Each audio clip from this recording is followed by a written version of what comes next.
Chapter 9. Moses. The story of Moses, the leader of the Jewish people. Sometime during the 20th century before our era, a small and unimportant tribe of Semitic shepherds had left its old home, which was situated in the land of Ur, on the mouth of the Euphrates, and had tried to find new pastures within the domain of the kings of Babylonia. They had been driven away by the royal soldiers, and they had moved westward, looking for a little piece of unoccupied territory where they might set up their tents. This tribe of shepherds was known as the Hebrews, or, as we call them, the Jews. They had wandered far and wide, and after many years of dreary peregrinations, they had been given shelter in Egypt. For more than 5 centuries they had dwelt among the Egyptians, and when their adopted country had been overrun by the Hyksos marauders, as I told you in the story of Egypt, they had managed to make themselves useful to the foreign invader, and had been left in the undisturbed possession of their grazing fields. But after a long war of independence, the Egyptians had driven the Hyksos out of the valley of the Nile, and then the Jews had come upon evil times, for they had been degraded to the rank of common slaves, and they had been forced to work on the royal roads and on the pyramids. And as the frontiers were guarded by the Egyptian soldiers, it had been impossible for the Jews to escape. After many years of suffering they were saved from their miserable fate by a young Jew called Moses, who for a long time had dwelt in the desert, and there had learned to appreciate the simple virtues of his earliest ancestors, who had kept away from cities and city life, and had refused to let themselves be corrupted by the ease and the luxury of a foreign civilization. Moses decided to bring his people back to a love of the ways of the patriarchs. He succeeded in evading the Egyptian troops that were sent after him, and led his fellow tribesmen into the heart of the plain at the foot of Mount Sinai.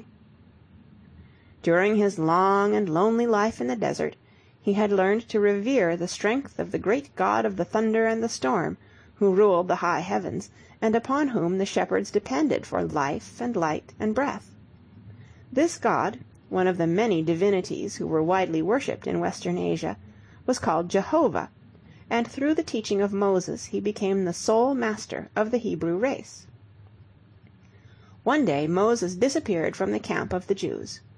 It was whispered that he had gone away carrying 2 tablets of rough-hewn stone. That afternoon the top of the mountain was lost to sight. The darkness of a terrible storm hid it from the eye of man. But when Moses returned, behold, there stood engraved upon the tablets the words which Jehovah had spoken unto the people of Israel, amidst the crash of his thunder and the blinding flashes of his lightning. And from that moment Jehovah was recognized by all the Jews as the highest master of their fate, the only true God, who had taught them how to live holy lives when he bade them follow the wise lessons of his 10 commandments. They followed Moses when he bade them continue their journey through the desert. They obeyed him when he told them what to eat and drink, and what to avoid, that they might keep well in the hot climate.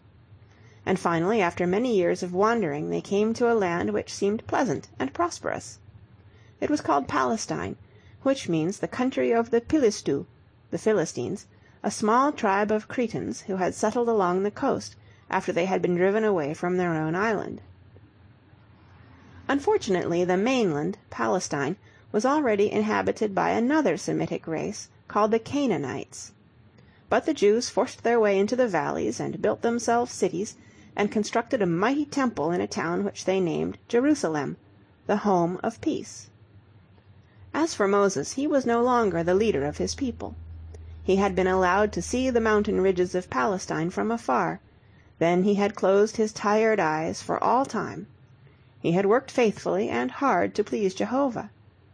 Not only had he guided his brethren out of foreign slavery into the free and independent life of a new home, but he had also made the Jews the first of all nations to worship a single God. End of chapter 9.